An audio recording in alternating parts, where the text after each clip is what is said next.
마음을 채우는 가톨릭 콘서트 쉼에 오신 것을 환영합니다. 안녕하십니까? 한창원 프란치스코입니다. 안녕하세요. 김슬의 멜라니아입니다. 건강에 대한 관심 누구나 갖고 계실 텐데요. 제가 오늘 누구나 공짜로 진짜로? 네, 마음껏 섭취할 수 있는 영양제를 소개해드릴까 합니다. 그런 게 있어요? 자, 얼른 알려주세요. 네, 알려드릴게요. 첫 번째 영양제는요, 감사하는 마음입니다. 네. 이 감사하는 마음을 먹으면요, 마음을 편안하게 해주는 세로토닌이라는 호르몬이 막 분비가 되고, 두 번째 영양제는요, 우리 많이 해요. 웃음입니다. 네. 네. 스트레스가 만병의 근원인 거 아시죠? 웃으면 스트레스를 없애주는 엔돌핀이 마구 분비가 됩니다. 감사하는 마음 그리고 웃음. 자, 마지막은 뭔가요? 하나 더 드릴게요. 마지막으로 몸이 건조한 우리 현대인들에게 꼭 필요한 감동이에요. 무언가에 감동을 받게 되면 암세포를 없애버리는 다이돌핀이라는 호르몬이 또 막 분비가 된다고 합니다. 네, 감사하는 마음, 웃음 그리고 감동. 이 세 가지 한꺼번에 느낄 수 있는 시간이 있지요? 바로 이 시간입니다. 맞습니다. 오늘은 또 어떤 분이 우리에게 최고의 영양제를 선물하러 오셨을지 화면으로 먼저 만나보시죠. 하느님께서 우리를 세상에 보내시면서 내준 숙제는 바로 관계라고 굳게 믿고 있는 이 사람. 의대 졸업 후 보건의로 전남에 배치된 덕분에 소록도의 삶을 경험하면서 10년간의 냉담을 풀고 성당으로 돌아왔다는 김용민 베드로. 한센병 환자들을 돕기 위해 정형외과를 선택했으며 2010년 IT 대지진 구호단 파견 경험을 통해 대학 교수의 길을 과감히 포기하고 국경 없는 의사회 활동가로 나섰던 그는 현재 국립경찰병원에서 척추 진료를 맡고 있다. 지나온 인생 과정이 모두 하느님의 계획하에 있다는 생각으로 지금도 새로운 생명을 돌보고 있는 김용민 베드로를 만난다. 안녕하세요. 반갑습니다. 저희 프로그램에 여러 직업을 가진 분들이 많이 오시는데 의사 선생님은 처음입니다. 네, 저는 정형외과 의사고요. 예. 주전공 그중에서도 척추외과. 아, 예, 척추. 이제 대학병원에서 한 26년 근무하다가 지금은 국립경찰병원에서 척추를 담당하고 있습니다. 네. 네. 척추라고 하시니까 자세를 똑바로 해야 되겠어요. 척추를 좀 펴고 앉아야 돼. 저 자세 괜찮나요, 선생님? 네, 조금 이렇게 등받이에 기대는 게 등받이 좋다고 조금 하니까요. 기대는 게 괜찮아요. 편하게 이렇게 곧게 계시면 좀 좋을 것 같아요. 이렇게 네. 앉아서 그럼 질문 드릴게요. 네, 한센병 환자를 돕기 위해서 이제 정형외과를 선택하셨다는 영상을 봤는데요. 정말 한센병이랑 정형외과랑 무슨 관련이 있는 참 거죠? 그건 저도 처음 들어본 얘기 같아, 진짜로요. 네, 사실 우리는 이제 영화나 뭐 이런 데서 접하는 한센병, 나병은 그냥 이렇게 주로 외관 추한 거 이거에만 주로 이제 우리 눈이 가는데 사실 그 원인이 그 결핵균과 같은 종류의 박테리아에 의한 만성 감염병인데 말초신경을 침범해요. 주로 어디에 오냐면 얼굴, 팔, 다리에 말초신경. 그러면 이제 박테리아는 약을 먹어서 이제 결국 박테리아는 다 이제 박멸을 했지만 말초신경은 후유증이 남습니다. 그렇기 때문에 손발이 문드러지고 일부 없어지기도 하고 결국은 제일 남는 문제점이 손발의 마비란 말이에요. 그러면 마비를 담당하는 과는 바로 이제 정형외과여야 하는 거죠. 그렇군요. 얘기가 됩니다. 예, 의사 선생님 같습니다. 말씀 들어보니까. 듣기로는 오늘 소개해 주실 책 외에도 또 책을 먼저 한 권 더 쓰셨다고 들었습니다. 네, 들고 나왔습니다. 네. 이런 책인데요. 네. 3년 전에 제가 이제 나이 60을 지내면서 뭐 지나간 한 사이클을 돌아보자라는 뜻에서 이제 소위 자전적 에세이라고 펴낸 책이고요. 아주 어린 시절부터 강원도에 썩 넉넉지 못한 집안의 7대의 막내로 태어나서 그런 이제 시골 소년이 어떻게 해서 의사가 되고 또 나중에 이제 대학 교수가 되고 마침내는 활동가까지 되는 그 과정 자체가 하느님이 미리 세워놓은 계획에 따라서 섭리에 의해서 이렇게 세월이 60년이 흐르면서 제가 이렇게 변하게 된 과정을 정리한 책입니다. 땜장이 의사의 국경 없는 도전이라는 책입니다. 자, 그러면 오늘 소개해 주실 책은 어떤 책인지 말씀해 주세요. 포콜라레 단체에 소속된 11명의 의사들이 특히 의사들의 생활에서의 복음 실천 경험들을 위주로 글을 모아서 책을 내게 됐습니다. 네.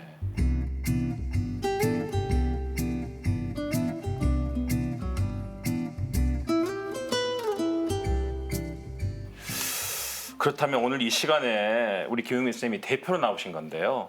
어떻게 뭐 재입복귀 하셨습니까? 아니면 어떻게 대표로 나오시게 된 거죠? 11분의 의사 선생님들 중에 예. 뽑히셨어요.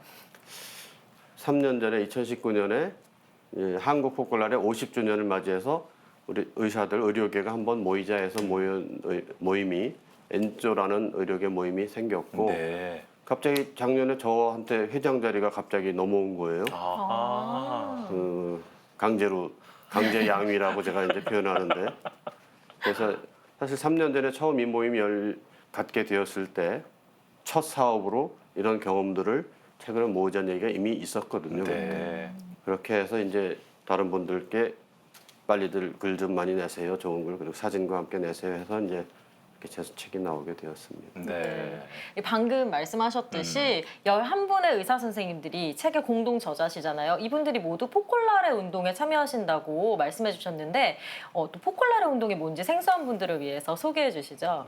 우선 말 뜻을 먼저 설명드리면 벽난로란 뜻이고요.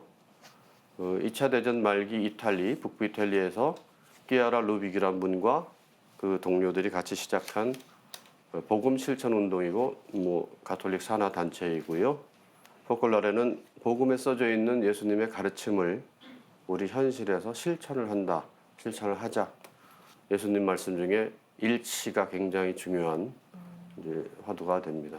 그래서 벽난로란 이름이 붙은 이유는 포콜라레 벽난로.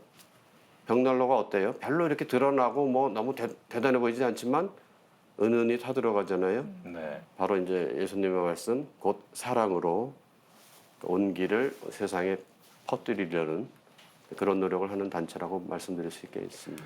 아마 11명의 의사 선생님들의 그 행동이 책으로 다 새겨진 게 아닌가 생각이 드는데 선생님께서는 이 운동에 언제부터 동참하게 되셨어요?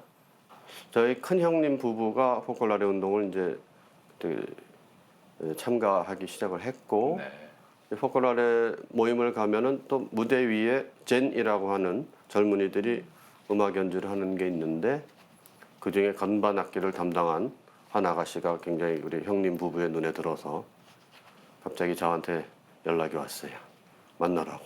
아. 그렇게 해서 제일 큰 형님이. 제 큰형네 부부가 네. 그래도 이제 결국 보니까 그렇게 해서 만난 아가씨가 지금의 집사람 포콜라레를 열심히 하는 활동을 하다 보니 아. 저도 어쩔 수 없이 이제 이를테면 말 그대로 기웃기웃하게 됐지요. 세월이 벌써 그게 흘러서 결혼한 지가 35년이 넘었으니까 거의 40년 가까운 세월을 포콜라레 주변을 맴돌긴 했는데 아직까지 별로 깊이 들어가지는 못하고 있습니다. 지내보시니까 그럼 결국 하느님께서 천사를 보내셨다 그렇게 생각하십니까? 가정생활을 하셔서 아시겠지만 옆에 있는 사람이 천사로 보일지 딴 걸로 보일지는 또 모르는 얘기죠. 이거 편집. 자, 그럼 이 분위기를 몰아서 우리 베드로 신부님은 이 책을 어떻게 보셨을지 그래요. 쉼심 책방부터 다녀오겠습니다.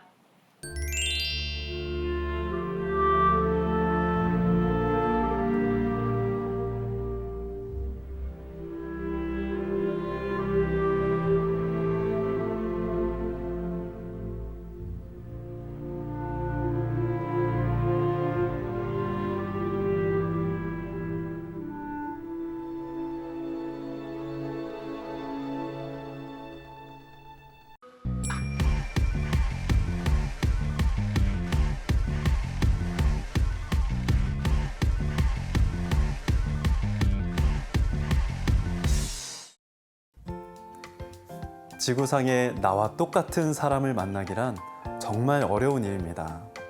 설령 외모가 흡사하다 할지라도 성격이 다르고 가치관이 다르고 생각이 다르고 서로 일치하기란 정말 쉽지 않은 일인데요. 오늘은 이렇게 서로 다른 우리들이 어떻게 하면 한 마음이 될 수 있을지 그 방법을 생각해보는 책을 소개할까 합니다. 이 책은 11명의 의사들이 소소하지만 구체적인 사랑 실천을 통해 복음적 삶을 증거한 생명, 사랑의 순환입니다.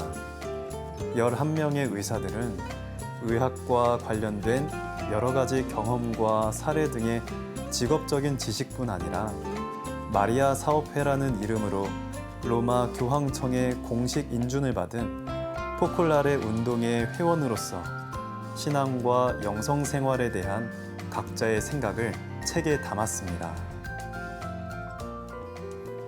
여기서 잠깐 마리아 사오페라고도 부르는 포콜라레에 대해 소개를 해드릴까 합니다. 제2차 세계대전이 한창이던 1943년 이탈리아 북부 트렌토에서 창설자인 끼아라 루빅을 중심으로 시작된 포콜라레는 분열과 갈등으로 얽힌 세상에 서로 간의 사랑과 모든 이의 일치를 목적으로 창설된 영성운동입니다. 그들의 활동을 예로 들면 이해가 더 쉬울 것 같은데요. 한국 포콜라레 운동본부는 가정 공동체의 중요성을 강조하면서 가난한 어린이의 양육비를 지원하는 운동을 벌이기도 했고요. 생명의 중요성을 강조하면서 사형제도 반대 운동을 벌이기도 했죠. 그러니까 이 책의 저자들인 11명의 의사들은 생명을 살리는 중대한 임무를 수행하면서 우리가 사는 세상을 하느님이 보시기에 좋게 만들기 위해 노력하는 분들인데요. 그중 제게 가장 인상적이었던 이야기는 송진경 성형외과 선생님의 글이었습니다. 송 선생님은 성형외과 전문의로 살아오면서 줄곧 미용 성형을 해오다가 약 8년 전 진짜 아픈 환자들을 치료해야 하는 곳에서 근무하게 되셨다고 합니다. 미용 성형과 상처로 인한 성형은 의학 지식이 미천한 저에게도 큰 차이가 있을 것 같다는 생각이 드는데요. 송진경 선생님은 온몸에 화상을 입은 아이를 치료하면서 의사의 역할에 대해 다시 한번 생각하게 되었답니다. 끊임없이 밀려드는 환자와 그 환자의 고통을 대신해 줄 수 없어 힘들기도 했지만 아파하는 아이의 모습 속에서 예수님을 만나게 되면서 치료하는 순간에는 온전히 아이에게만 집중할 수 있었다는데요. 조금씩 회복되어가는 아이를 보면서 생명을 창조하신 하느님의 섭리를 이해하게 되었다는 송진경 선생님. 이 글을 읽으면서 진정한 의술이란 과연 무엇일까를 생각해 보게 됐습니다. 살면서 선택을 해야 할 때 되도록 단순해지려고 합니다.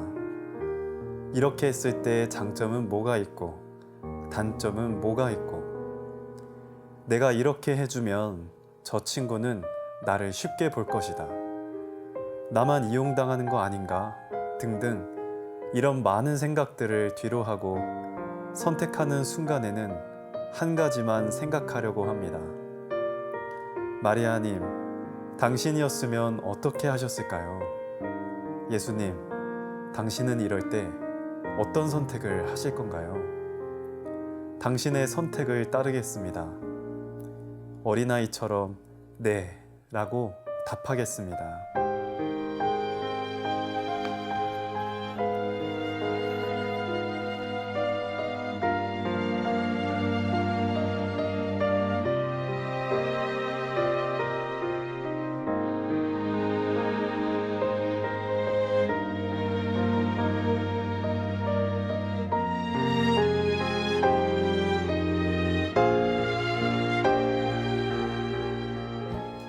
제가 강론을 마무리하면서 종종 하는 말이 있습니다. 여러분 각자의 삶, 그것이 가정이든 일터이든 학교이든 자신이 몸담은 곳에서 오늘 주님께서 우리에게 들려주신 이 말씀을 생각하며 살아가시기를 바란다는 당부의 말인데요. 오늘도 그 말을 드리고 싶습니다. 오늘 소개해드린 이 책의 저자들처럼 우리 모두 각자의 삶 속에서 예수님을 발견할 수 있다면 참 좋겠다 싶습니다. 김용민 선생님께 질문이 하나 있는데요. 선생님께서는 모든 직업이 두 가지 측면을 지닌다고 말씀하셨습니다. 하나는 부를 축적하려는 것과 또 하나는 다른 사람들에게 도움이 되는 측면이라고 하셨는데요. 어쩌면 우리들은 모두 이런 고민을 안고 살아가는 게 아닌가 싶습니다. 이런 두 가지 측면에서 고민하고 있는 신자들에게 해주고 싶으신 말씀이 있다면 말씀해 주세요. 네, 고민하는 신자들에게 어떤 말씀 해주고 싶으세요? 모든 직업은 양쪽 측면이 있어요. 하나는 날 위해서. 그게 뭐 돈이 됐든 명예가 됐든 아니면 성취감이 됐든, 또 하나의 측면은 그 직업이 도움이 되는 누군가를 위해서, 다른 사람들을 위해서. 전자만 있는 직업이 예를 들어볼까요? 나를 위해서만 존재하는 것, 그래서 직업이라고 불리지 않는 것, 강도업, 절도업 이런 거 없죠. 그래서 직업으로 업자가 붙일 수 없는 것처럼, 그러나 그 이외의 모든 직업은 예를 들면 뭐 택시기사, 모든 분들, 교사, 모든 직업들이 다 보면 누군가에게 도움을 줄 수 있는 역할들이란 말이죠. 그런데 요즘 세상이 이제 점점 물질 세상이 되고 각박해져 가다 보면 일을 가능한 조금 하고 돈은 많이 받으려고 그러고, 이런 현상이 다 뭐예요? 직업은 나를 위해서만 있다고 생각하는 거죠. 그게 아니고 내 위치, 내 직업을 통해서 도움이 될 누군가를 위해서도 우리는 관심을 가지고 자기 직업에 임하였으면 좋겠다라는 게 이제 그 말씀에 대해서 신부님이 질문을 주셨군요. 네. 냉담을 쭉 하시다가 소록도에 공보위로 근무하시면서 그 냉담을 푸시는 어떤 일이 있었다고 하던데요. 네, 뭐 어렸을 때 저같이 이제 유아 영세 받은 사람은 제가 선택한 종교가 아니고, 이를테면 성당에 어렸을 때부터 끌려다니다가 그러다가 어느 순간에 사실은 이제 성당에서 만나는 분들, 성직자, 수도자, 어떤 인간적인 모습에 실망하고 냉담하는 사람들도 상당히 많거든요. 그렇습니다. 이제 반대로 제가 소록도에서 만난 성직자는 그 반대분이에요. 멕시코 신부님인데 그분을 보면 저분 예수님 같아요. 그 신부님은 가리지 않고 누구나 불러 세워서 사탕 나눠주고 웃음으로 인사하고, 그러긴 해도 10년이나 이어진 냉담이 그렇게 쉽게 풀리진 않았는데 자형이 돌아가셨어요. 사고로. 근데 그 사건을 겪으면서 이거 뭐 내가 잘난 척하고 내가 10년이나 냉담했는데 이런 잘난 척할 상황이 아니구나라는 걸 이제 그때 깨닫고는 신부님한테 가서 고백성사하고 영성취하게 되었습니다.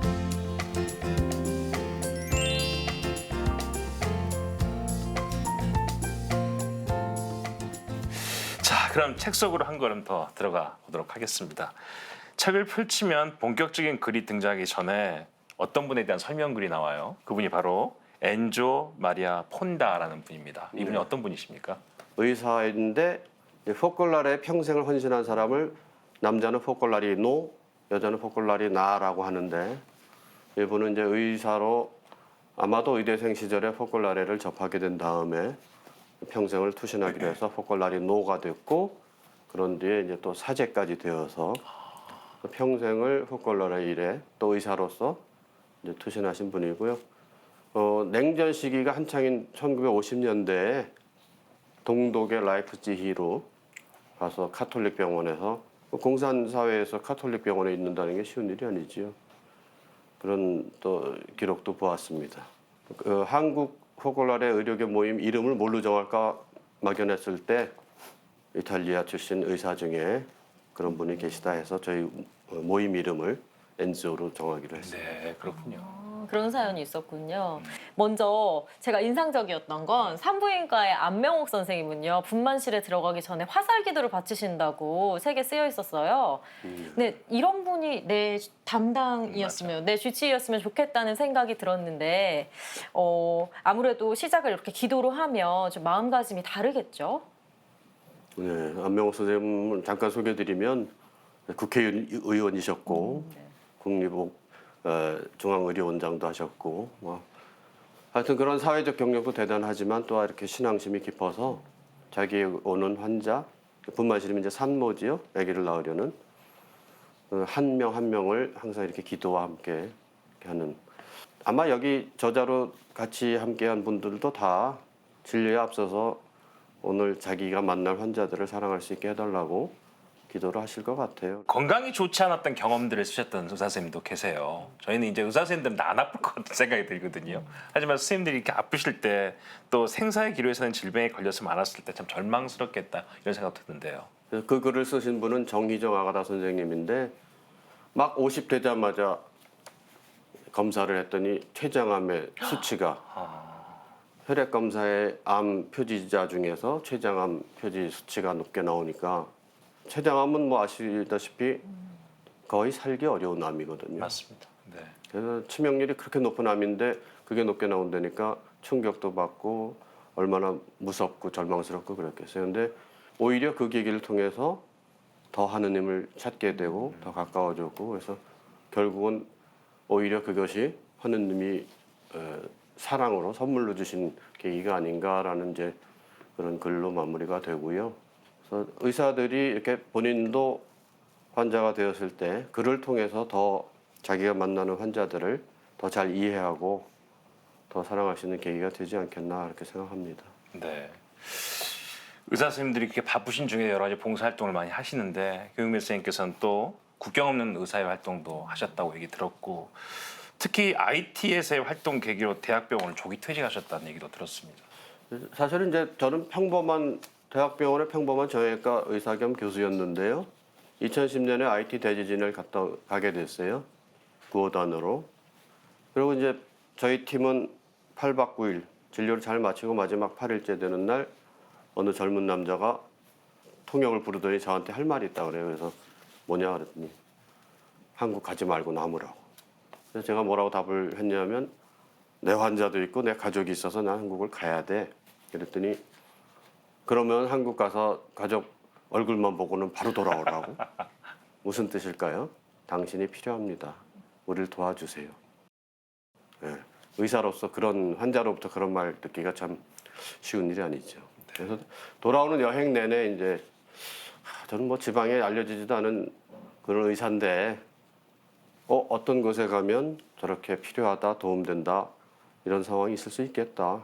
그것이 어딜까? 근데 우리나라는 참 좋은 훌륭한 의사들이 많아요. 그래서 2010년에 돌아오고 8년 뒤에 2018년에 국경 의사의 활동가로 이제 팔레스타인 가자 지구하고 아프리카 이티오피아를 3번 다녀오게 되었습니다. 또 김영민 선생님 쓰신 글 중에서 처음 알게 된 일도 있는데요. 아주 위급한 경우에는 의료진들이 본인의 피를 헌혈로 이렇게 하는 경우도 있다고요. 네, 사실 뭐 저는 모르고 그냥 소록돼서 공중보건을 마치고 이제 인턴을 들어왔는데 그때 소아외과 인턴을 돌고 있는데 그 담당 교수님이 이제 여자분인데요. 갑자기 이렇게 헌혈을 해요. 수혈을. 왜 그런 그 선생님께서. 네. 네. 자기 환자에게. 왜 그런가 했더니 꼬마들은 어른용 수혈 한 팩이 너무 많은 거예요. 애기들은 작으니까. 그래서 그분은 자기 피에 이게 한 팩이 320cc인데 그게 아니라 자기 피에서 한 20cc, 30cc 조금씩만 이렇게 수혈해 주는 걸 보면서 저도 이제 비슷한 충격을 받았죠. 의사가 자기 환자에게 피까지 주는구나 그러면서 근데 저는 그게 굉장히 멋있고 따라하고 싶었고 그래서 어느 날 이제 저랑 같은 혈액형의 꼬마가 있길래 그럼 제가 한번 헌혈할게요 해서 수혈했더니 역시 또 주위 사람들이 야 뭐 인턴이 환자한테 직접 피를 주네 그래갖고 그런 경험이 있었고 그 이후로 제가 어떤 때는 진짜 정형외과 의사를 하다 보면 사고로 다친 분들은 수혈이 제일 급할 때가 있거든요. 그렇죠.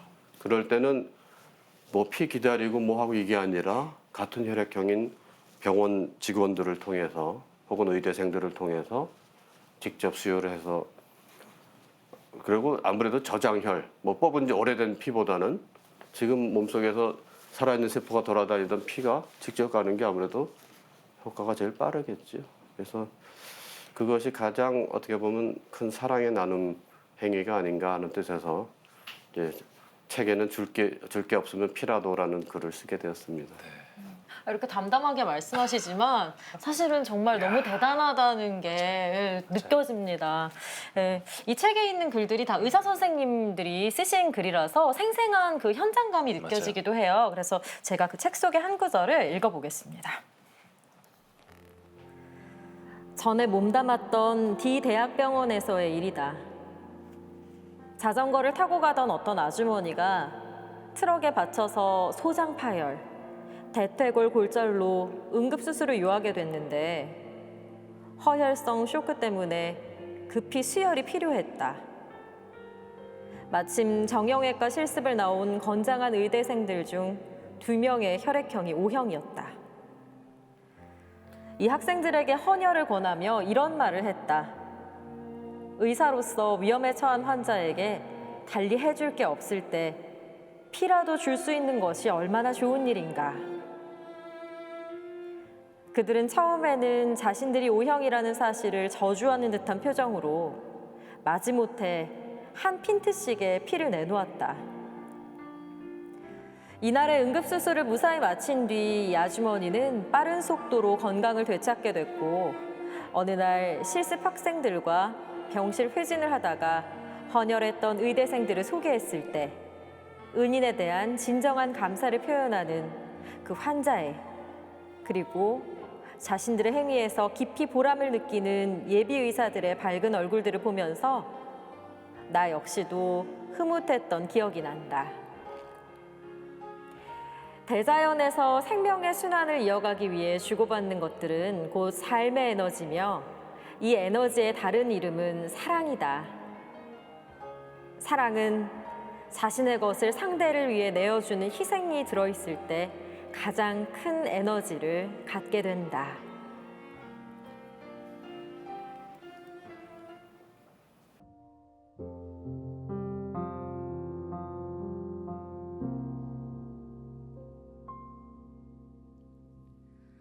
내가 천사의 말 한다 해도 내 맘에 사랑 없으면 내가 참 지식과 믿음 있어도 아무 소용 없으니 산으로 옮길 믿음이 있어도 나 있는 모든 것 줄지라도 나 자신 다 주어도 아무 소용없네 소용없네 사랑은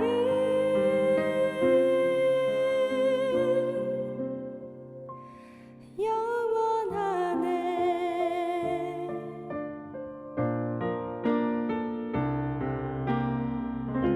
사랑은 온유하며 사랑은 자랑치 않으며 교만하지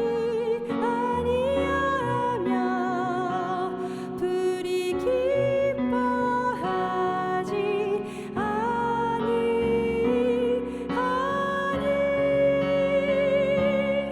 내가 천사의 말 한다 해도 내 맘에 사랑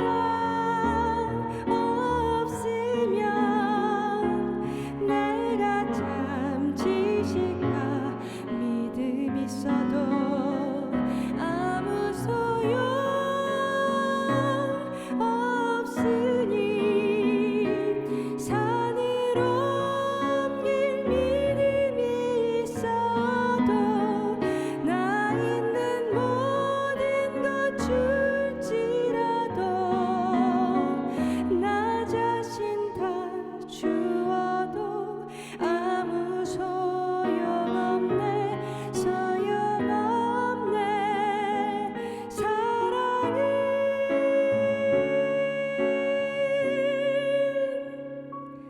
영원하네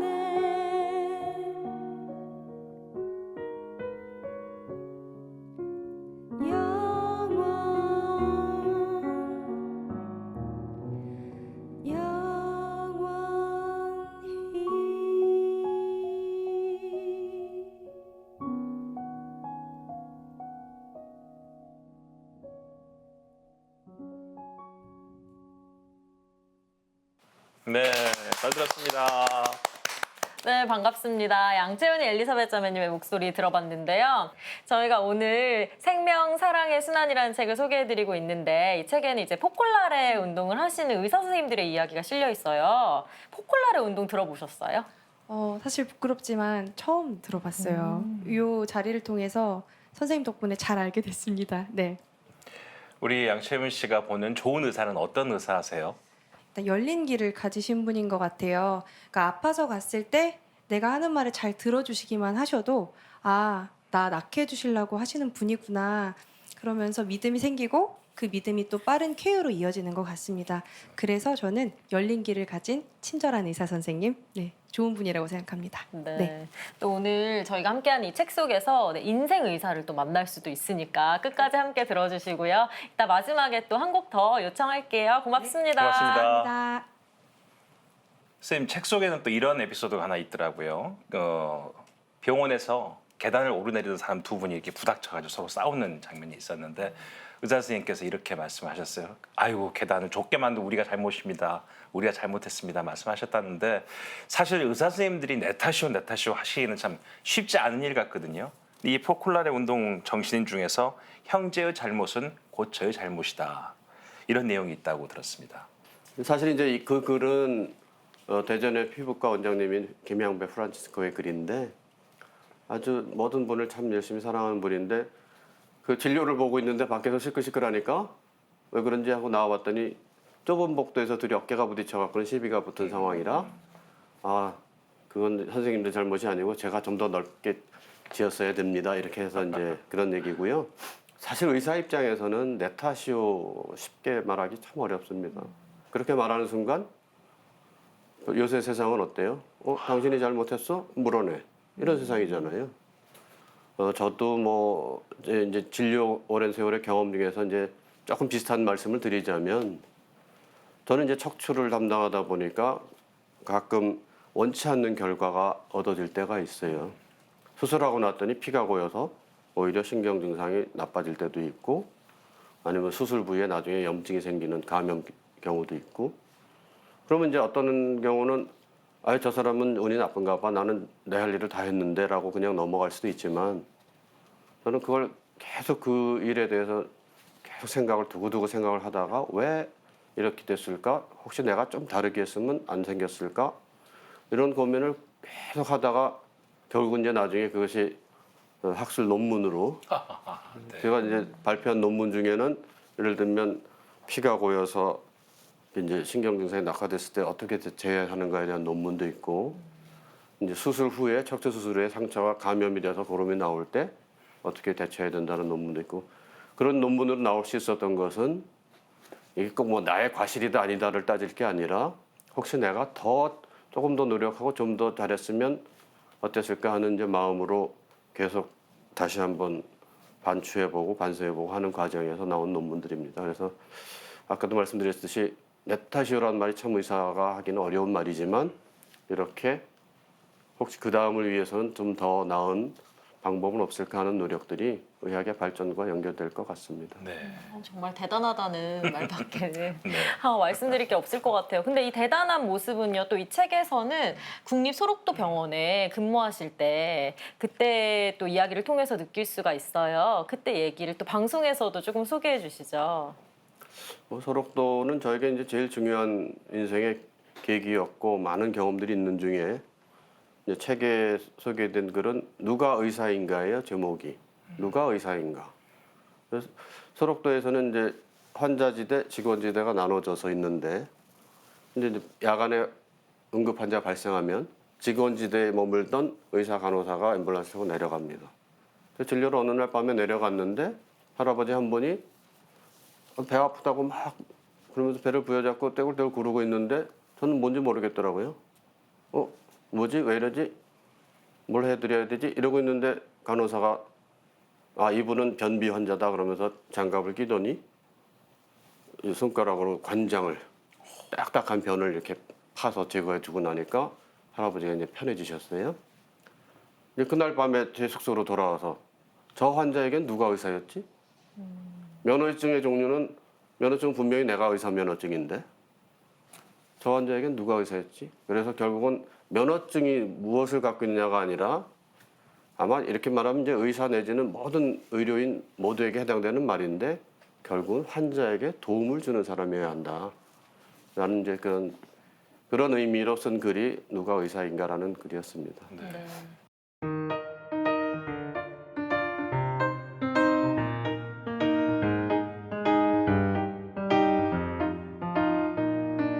선생님, 저희 프로그램은 저자가 직접 본인이 쓰신 글 중에서 읽어드리고 싶은 부분을 읽어주시는 시간이 있습니다. 오늘 골라오신 부분 독자들을 위해서 한번 읽어주시죠. 숙소로 돌아온 뒤 혼자서 여러 생각에 잠기게 되었다. 나는 왜 이곳에 오게 된 걸까? 남들에게 내가 얼마나 멋지게 의료 활동을 하고 왔는지 보여줄 기회를 얻기 위해서? 만일 그렇다면 나의 파견은 나 자신을 위한 것이라는 결론에 도달하게 된다. 현직 대학 교수가 퇴직 후 아프리카 오지를 찾아서 슈바이처 같은 휴머니즘 의사가 되다. 같은 것을 기대했다는 말인가? 내가 멋있게 폼나는 의료 행위를 하도록 그들이 준비되어 있었어야 한다는 뜻인가? 긴 생각 끝에 내가 내린 결론은 나를 위해 이곳에 파견된 것이 아니라 이곳 사람들을 위해 내가 파견된 것이다. 즉, 내게는 말도 안 되는 여건, 시설, 장비, 시스템, 이나마 그 안에서 이곳 사람들을 위해 유일한 정형외과 의사로서 도움이 되라는 뜻에서 하느님이 나를 이곳에 보내신 것이다. 이후로 나는 스스로의 나의 일을 찾기 시작하였다. 마지막 달에는 정형외과 전문의답게 폼나는 집도의의 역할을 잘 할 수 있었다. 만일 첫 달에 그대로 짐을 싸서 한국으로 돌아왔다면 결코 경험할 수 없었으리라. 그날 외래 앞에 홀로 서 있었던 그 여인이 아니었으면 그는 어쩌면 성모 마리아가 보내준 여인이었을지도 모른다. 나 중심 사고로 힘들고 갈등과 좌절을 느끼고 있던 내가 이웃 중심의 사고로 바뀌어 열심히 일할 수 있도록 도와주기 위해 나타난 천사였는지도 모른다. 처음에는 성당이 있냐고 물어보았을 때 주위에서 모른다는 답만 듣고 포기하고 있었다가 현지 운전사에게서 가톨릭 교회가 있다는 말을 듣고 이후 매주 주일 미사에 가기 시작한 것도 그 즈음이었다.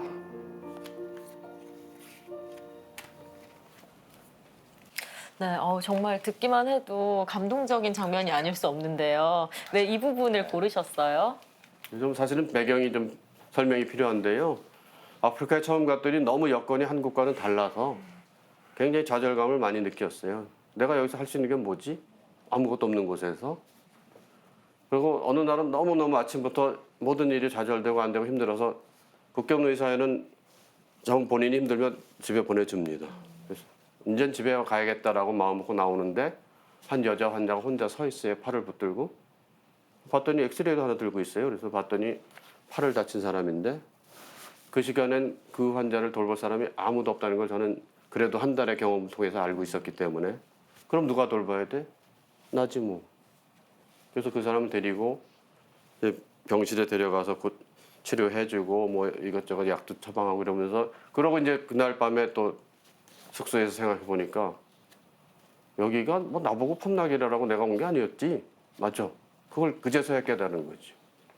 그런 여건에서도 살아가야 할 수밖에 없는 많은 사람들에게 그나마 정형외과 의사로서 뭔가 도움이 되도록 하라고 그렇게 해서 내가 온 거지 폼나게 뭐 하라고 내가 온 게 아니었구나라는 걸 그제서 깨닫고는 나중에는 정말 정형외과 의사로서의 역할을 할 수 있었다라는 뜻에서 이제 아까 읽은 부분은 그런 내용입니다. 네. 정말 감동적인 내용이었습니다. 네. 오늘 생명, 사랑의 순환이라는 책 11명의 의사 선생님들이 쓴 글을 모은 책인데요. 이 책 함께하고 있고 함께 하시는 분은 김용민 정형외과 선생님이십니다. 의사분들은 이런 경험도 종종 하실 것 같아요. 진료실에서 만나는 환자가 아니라 진료실 밖에서 정말 예상치 못한 데에서 환자를 만나는 경험도 있으시다고 책에서 소개해 주셨는데요. 네. 책에는 이제 길 위의 의사라는 제목의 글인데요. 이제 고속열차를 타고 지방에 강의를 내려가는데 갑자기 방송이 나와요. 의사 찾는 방송이. 그렇다고 모든 의사가 바람직하기는 저 의사입니다 하고 일었으면 참 좋은데 사실 전 정형외과거든요. 귀찮은 응급 상황이 정형외과일 가능성이 거의 없거든요. 근데 그래서 처음엔 조금 기다려 봅니다. 방송이 바로 또 나와요. 그럼 이제 달려가야 돼. 의사가 더 이상 안 나왔다는 얘기니까. 그래서 기차에서 만난 환자는 심장 발작 환자였는데 그래서 다음 서는역까지 10분 동안에 간신히 어떻게 끌고 해서 그 환자는 이제 병원으로 후송을 보내고 기차는 출발을 했어요. 갑자기 근데 이상하다 그러고 검색해 봤더니 이 협심증 발작은 5분을 넘질 않는다는 거예요. 근데 이분은 이미 10분도 넘게 지속됐고 점점 악화되고 있었거든요. 그럼 그게 아니고 협심증이 아니고 이분은 그럼 심근경색이다. 이건 죽는 병이거든요. 죽는 상황. 그래서 어느 병원을 간다더라 했더니 대전성모병원으로 마치 후송한다 그래서 거기 있는 제 아는 제 이제 제자인 교수한테 전화해서 이런 분이 도착할 테니까 응급실에 얘기해서 좀 대비 좀 부탁했으면 좋겠다 그랬더니 알겠습니다 하고는 그러고 이제 며칠 뒤에 그 제자 교수한테 연락을 받았는데 들어올 때는 이미 심정지. 그러니까 심근경색으로 이미 거의 이제 사망 직전 상태에 응급실로 들어왔는데 마침 그 전화로 심장팀이 대기하고 있다가 바로 조치해서 살아났어요. 또 폭걸날의 활동 소개를 하자면 지금 이제 코로나로 중단된 상태긴 하지만 행복마을이라는 진료소를 외국인 근로자 세터민, 네, 북한에서 세터민이라고 하죠. 오신 네. 세터민들을 대상으로 하는 진료소에서 매달 한 번씩 진료가 이어지기도 하고 그랬습니다. 그래서 또 뭐 저는 이제 요셉 의원도 한 달에 한 번 나가는 의사 중에 하나인데요. 거의 100여 분이 그 진료 명단에 올라온 거 보면 굉장히 많은 분들이 그렇게 자기 짬을 내서 남을 돕는 일에 나서고 있습니다. 그런 영향을 잘 나타낸 글귀가 이 부분이 아닐까 싶어요. 내가 가장 잘할 수 있었던 것은 치료자로서의 역할보다 옆에서 함께 아파하고 기뻐해주는 벗이 되어주는 것이다 하는 글귀였는데 선생님의 이 말을 듣고 의술이 뭔지 다시 한번 생각하게 됐어요. 앞으로 어떤 의사 선생님으로 남고 싶으신가요? 네, 저는 글쎄요. 의사란 어떤 존재여야 할까라는 질문을 받으면 저는 학생들한테 제가 괄호로 이렇게 영어 문장으로 당신은 이 괄호 안에 뭘 넣고 싶나? 환자에게 어떤 의사? 그래서 이제 뭐 여러 가지 답들이 나오는데 뭐 친절한도 나오고 많이 나오는데 저는 제가 생각하는 스스로의 답은 helpful, 영어로는 도움이 되는. 환자가 의사를 찾아올 때 의사를 도우려고 해요? 도움을 받으려고 해요? 어디가 아프고 불편하고 뭔가 도움을 받으려고 오잖아요. 현실은 그렇지 않은 경우들이 많아서 어쨌든 의사를 찾아온 환자가 의사로부터 도움을 받을 수 있는 도움이 되는 의사였으면 좋겠고 또 오늘의 주제이기도 한 그중에서는 좀 따뜻함으로 말이나 뭐 표정이나 웃음으로 따뜻함을 좀 이렇게 찾아온 환자분에게 전하면서 위로해 줄 수 있는 오늘의 제목이기도 한 벽난로 같은 그런 의사가 되고 싶습니다. 선생님 너무 감사드립니다. 저희가 사실은 의사 선생님들에 대해서 만날 수 있는 기회가 몸이 안 좋을 때만 뵐 수 있잖아요. 그것도 아주 짧은 시간 만납니다. 한참 기다렸다 그렇지 않습니까? 그래서 멋있는 선생님, 좋은 의사 선생님들은 드라마나 영화에서만 만나는 경우가 대부분 많거든요.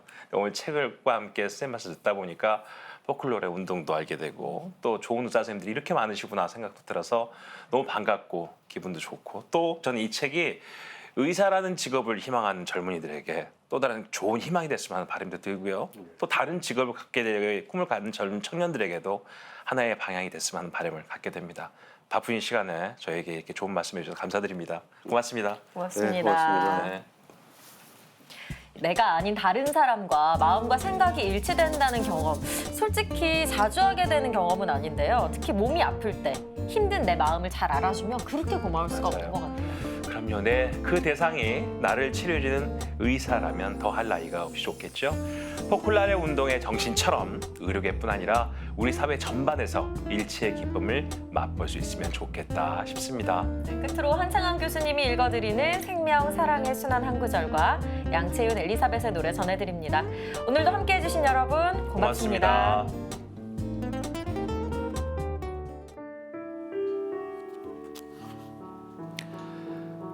도토리가 땅에 떨어져서 나뭇잎 속에서 지내며 먹이를 찾아 헤매는 동물들을 피하고 얼어 죽을 듯한 추위를 피하며 고통을 당할 때 나뭇잎이 도토리에게 용기를 주기 위하여 이렇게 말합니다. 너의 몸속에 무엇이 들어있는 줄 아니? 바로 저 큰 갈참나무 한 그루가 들어있단다. 이렇게 희망과 용기를 얻은 그 도토리는 시련을 이겨내고 훌륭한 갈참나무가 된다는 이야기였습니다. 신부님께서 조금 덧붙이셨습니다. 여러분 몸 안에는 무엇이 들어있는지 아세요? 믿는 여러분의 몸 안에는 예수 그리스도가 온전히 들어있어요. 몸에서 전율이 흘렀습니다. 우리가 하느님의 뜻을 하기를 힘들어하고 묵은 자아에 의해 손쓸 틈 없이 휘둘리고 주변을 탓하며 불평, 불만에 쌓여 있으면서 바닥에 주저앉아 있다면 내 안에 온전히 계신 예수 그리스도는 나를 떠나 다른 곳에 머무르실 것입니다.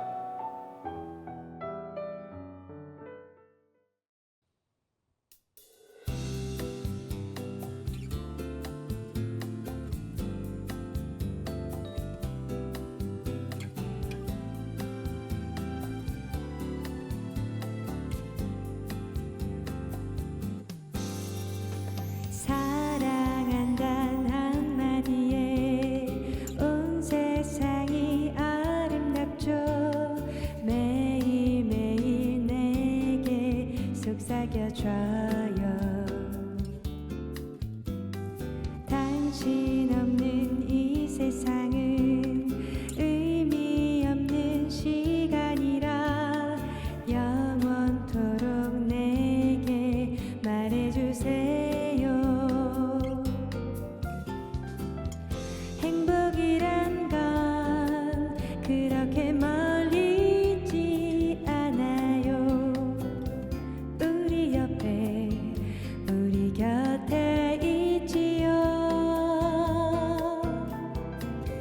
기쁨이란 건 언제나 우리 곁에 우리 모두가 찾아가는 것. 사랑이란 건 봄날의 꽃내음처럼 온 세상 가득 채우는 기쁨의 향기.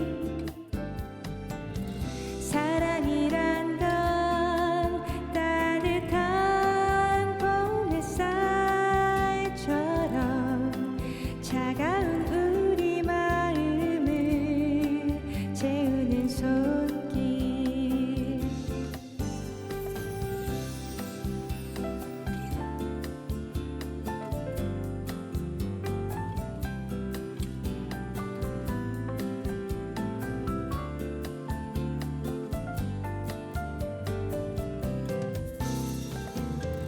행복이란 건 그렇게 멀리 있지 않아요. 우리 옆에 우리 곁에 있지요.